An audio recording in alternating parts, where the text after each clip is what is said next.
Today we're going to be talking about Jackie Shane. Jackie was a beauty and a boss, adorned for her voice, beloved for her veracity. Veracity.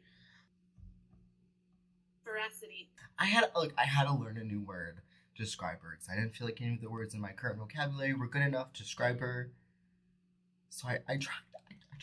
Jackie was born on the 15th of May in 1940. She lived an eccentric but private life. One of the most recent looks into Jackie's life that we were blessed with was October of 2017 from an interview she did with the New York Times. That interview ended with her saying, quote, "And I think I would like to give the world a little more of Jackie Shane," which thankfully she did.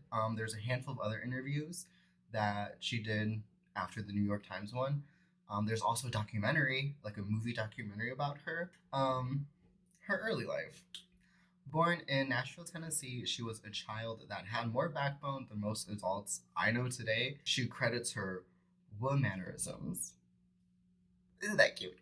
I made that up. From Mae West.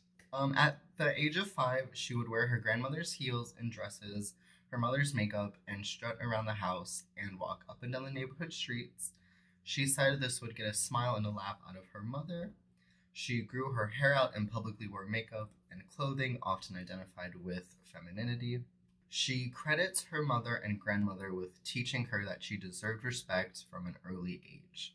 Her maternal grandparents and mother fought too hard for Jackie to let others kick her down. Collectively, they fought the legal system to allow Jackie to keep her maternal name, as they said that her father was no good.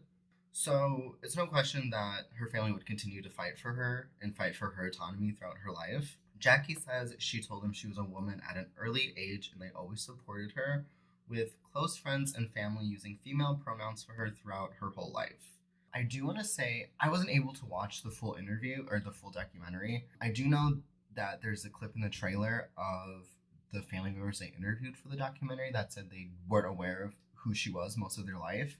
So I'm assuming there's probably some family members that were like supportive of her and, wanted to see her bloom. And then there's probably other family members that wanted to just try to keep her legend hush hush, but you can't keep legends quiet. Jackie is on record saying she hardly faced conflict due to her gender expression, crediting her confidence and intelligence as a young child. She recalls relating to adults more than children her own age, and I do want to touch more on this later. Now, this doesn't mean she had a carefree childhood that she deserved, as she did grow up in the Jim Crow South. Ultimately, it was American racism that made her vow to leave America one day. And one of the events that triggered this promise she made to herself was there's one night she witnessed a mob attacking a black man while she was waiting for the bus in Tennessee. Thankfully, she was able to get on the bus just in time before they were going to redirect their anger and violence towards her. But she says that was the ultimate event that made her want to move to Canada. Ultimately, she knew she deserved a better life and she was going to give herself that. And she wasn't going to let others forget that until she was able to have it. One of these examples from a very young age is an event that I read about in the Making Queer History article about her. It tells a schoolyard story where a boy was yelling and throwing things at Jackie, which ultimately she responded with by picking up a jump rope and beating him with it. This example of direct action, as I'd like to call it, would hold as a standard of how Jackie would respond to conflict all of her life. Calling out hypocrisy. Hypocrisy.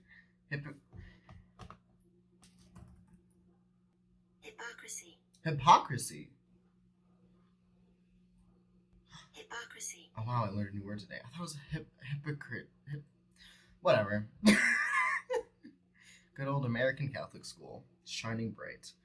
Calling out hypocrisy was another tool she used to uphold her standards of her own idea of common courtesy and how people should just treat each other. Once she and her sister accidentally received draft letters in the mail. She walks to the office in a black floor-length dress, earrings, some bracelets, to tell them that this was a mistake. When they passed judgments on her appearance, viewing it as immoral, she said to them, "First off, let me tell you what you're really doing, military men. You're taking innocent men and turning them into serial killers. Do you think that is the thing you should be doing? Don't look at me like I'm doing something wrong. You're the wrong one. How dare you do that? You send innocent people to kill or be killed. You send them to foreign soil and say, 'Get 'em.'" I love this so much because assumingly, are those the same word? I don't know clearly. They were probably passing judgment as like some like, oh, like it's ungodly for a man to wear like women clothes. But yet here we are again, literally creating serial killers.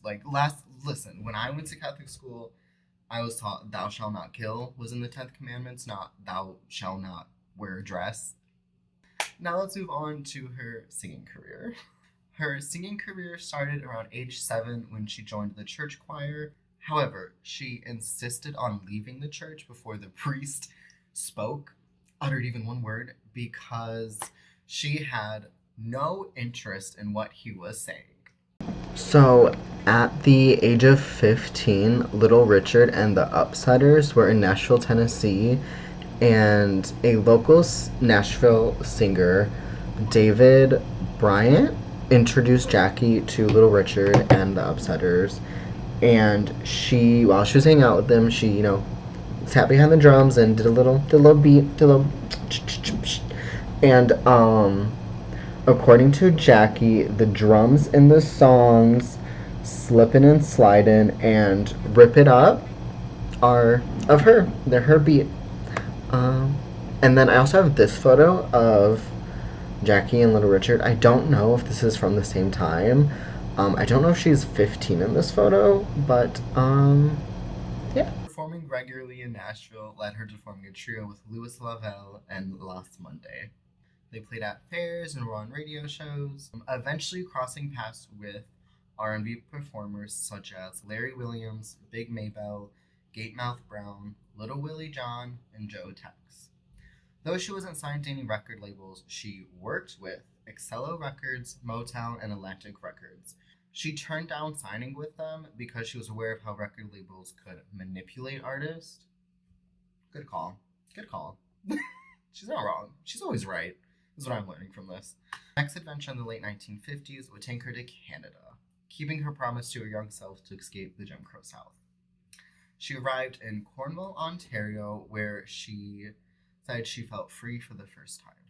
There, on a night out with King Hubert Whittaker, sitting front row, she was recognized for her rhythm by Frank Motley. Frank called her onto stage, and later that night, Jackie was invited to be part of the Motley Crew, the original Motley Crew. Just saying. It's crazy how everything in white rock and roll seems to be stolen from somewhere. I just can't put my finger on it. At the Esquire Show Bar, she also shared a stage with Ray Charles and Bobby Blue Band. In 1961, she and Motley Crue found a home base in Toronto at the Sapphire.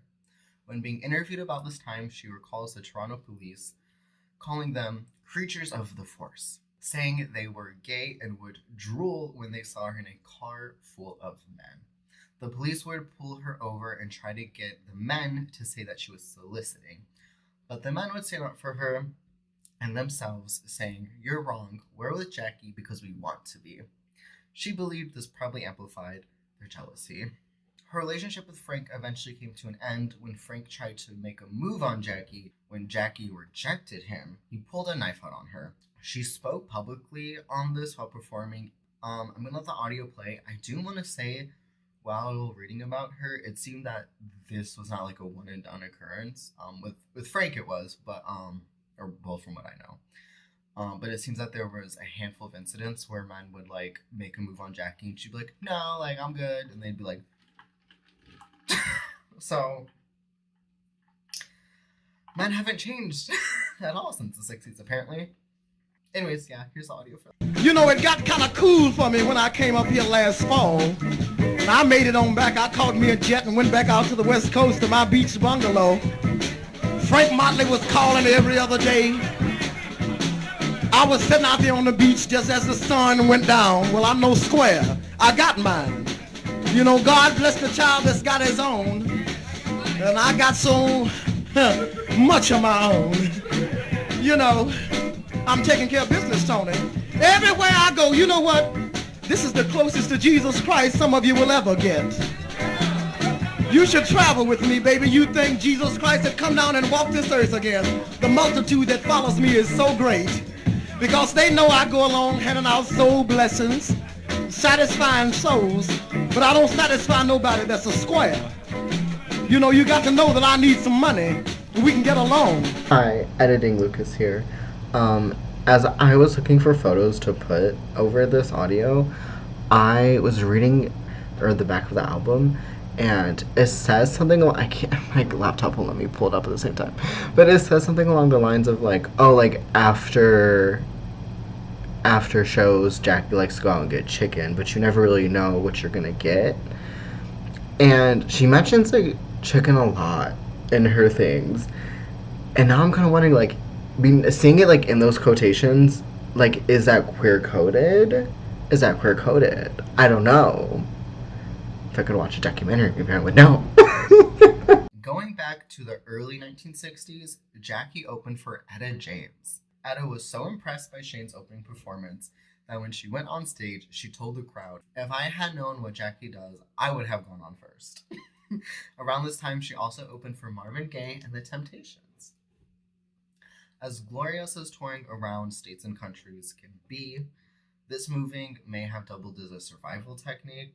Unfortunately, as popular as Jackie had been to the nightclub attendees, she had not received the same warm welcomes by the nightclub owners, the Canadian mob. Once kidnapped by them and had her life threatened, she used her wit to get out of their capture and left to tour in the US for a while, eventually finding home in LA, California. In 1965, she was asked to be a guest on The Ed Sullivan Show.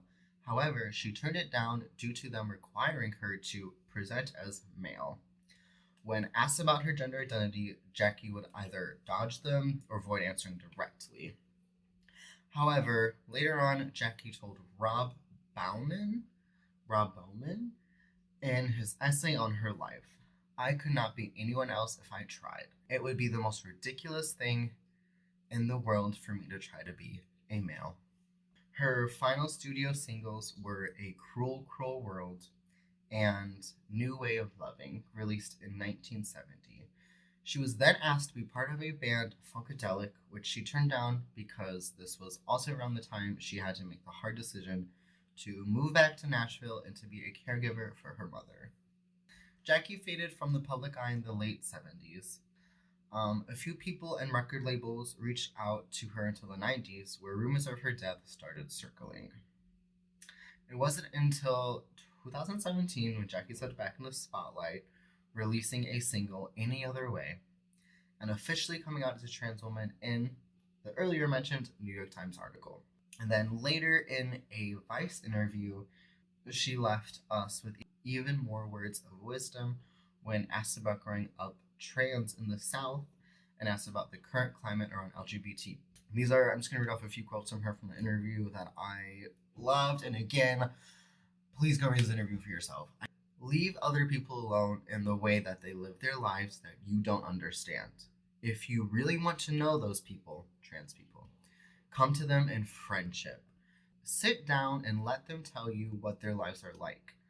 But don't just jump up and holler, "She's wearing this, he's wearing that."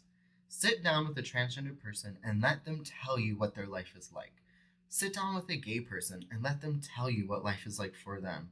Sit down with a lesbian and let her tell you about the nature of her life and what she goes through. How can you judge when you don't know what it's about?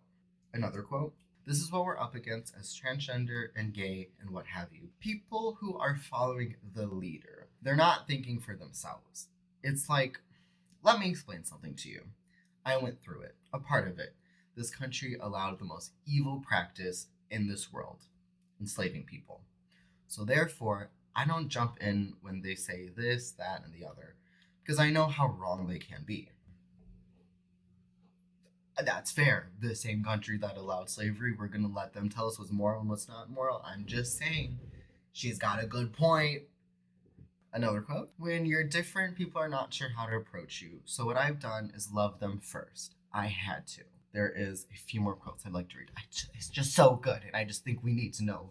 We need to hear more of Jackie's words. All of us, everybody. Put this in the schools. But also too. Okay, anyways, moving on. Two more little quotes. If you can be true to yourself, you can also be true to others. But if you can't be true to yourself, you really have nothing. You are lost. You can't change your nature, and as long as you follow your rules, going in your direction, you won't have a problem. Oh, I love that. One last little tidbit of information I learned about her is she had her own website, like around like 2017, 2018 time. She had her own website. Unfortunately, it's no longer up, and I never got a chance to see it. And her 2018 single, Any Other Way, was Grammy nominated in the category Historical Album. I don't know why I didn't hear about any of this at the time. I'm very sad I didn't. Sadly, Jackie passed away in February of 2019 during the early stages of making Any Other Way, the Jackie Shane story documentary. And this is all I know of Jackie Shane. Hi, so I found out two more things about her while working on this video. She did a week-long fundraiser for the March on Washington while living in Canada. And secondly, there is a plaque of, like a little informational historic plaque of Jackie in Nashville, Tennessee, I believe, where the club she used to play at once stood. It has now unfortunately been demolished to be a highway or a street. This is very sad. If you know anything about Black history in America, you would know that thriving neighborhoods are usually demolished for highways or streets or some fuckery. There's also another interview I read where she has a photo of herself outside, and she said to the person interviewing her that that was a photo taken outside of some house she had in like Denver, Colorado, and they gave like the full address of the house. And I went to go look it up, and it has also been knocked down and turned into a street, unfortunately. So yeah, there's that. I hope you got something from this. I hope her words sparked something in you or you learned something from it. I think she's very reflective in the way that she holds a mirror up to people to look at themselves. Yeah, that's all I know of her. I am gonna go on a little tangent. I feel like I do this almost every video where I basically talk about how to keep history alive when it's been silenced over and over and time again. So when researching for this video and for this topic, it was so hard to access interviews with her. Anything that had to do with her really was really hard to access for me. I think a big part of that played that her media presence, and therefore the things that I can use as like citations and sources and whatnot, was from Canada. Most of her media is from Canada. I had a really hard time accessing information about her. I don't know if that has to do just with it being in Canada or if it has to do with the current regime I'm as an American am living under. I did get a VPN for this. The little icon would say like I have like a Canada little IP address, and it's saying I'm from Canada, and then I would like go to the article or whatever website I was trying to reach, and it would, as soon as like it got like to like a certain point of loading the page, my icon would change to an American flag, and then I would get a message that says like you can't access this because of your region. And I was like, okay, but like I have a VPN, and like I tried to contact like customer support to be like, hey, why isn't this working? And I troubleshooted some stuff, and I just kind of got to a dead end most of the time. So I mean, obviously I probably don't have as much information as I personally would like, and I still haven't been able to watch her documentary. I even used to work with somebody that now lives in Canada. And I messaged them, I was like, hey, long time no talk. Could you help me learn about gay people, please? Thank you. And long story short, I just could not access it. I mean, thank you to the person that, I talked to. Thank you. Appreciate you. You didn't even have to respond. But thank you. I appreciate you. Had a really hard time just accessing history, which as an American I'm very used to. But yeah, I don't know. I just wanted to talk about that for a second. And oh, the other thing I want to talk about, when she said that she related to adults more than children her own age, I wanted to talk on this because I feel like to most ears might sound kind of like predatory, that like, oh look, why are these adults interested in talking to this like queer child? Like, especially in today's climate, I feel like that might be construed. I feel, again, when we're going back to talking about like living a lifestyle that isn't already cultivated for you and like a capitalistic society, in a very gender-based white capitalistic society, when you're somebody that has to walk a different path, you really have to reflect at yourself a lot sooner. Like I mean I've asked people my own age to describe their gender, like cis people, and they can't do it. Meanwhile, I'm at like 8, 9, 10, 11 years old. Like, I'm like digging through this shit already. Like, like I feel like we're forced to look at ourselves much more closer and much more faster than most people in society. And I also think that's one of the reasons why government wants to silence us. Because we're more in tune with who we are, and we can have deeper conversations and deeper relationships based on that. I hope that made sense. At whatever age you figure yourself out, there's no shame in that. Just the fact that you did it is such a big accomplishment, and I'm proud of you, no matter what age you're at and whatever you figure out. The fact that you invested the time into the work to do that is amazing, and it's also kind of like a fuck you to the government, which is double awesome. If you're Canadian and if you can like screen record the documentary and send it to me, please do. I'm kidding. But also, who's that guy? Elliot Page. What are we doing not bring that to America, Elliot? Come on, Elliot. Please bring it to America. Please. But yeah, that was the video about Jackie Shane. Please listen to her music. Please watch her live performances. Oh, tomorrow's her birthday. So wish her a late happy birthday once you do see this. And thank you for learning about history with me. Bye-bye.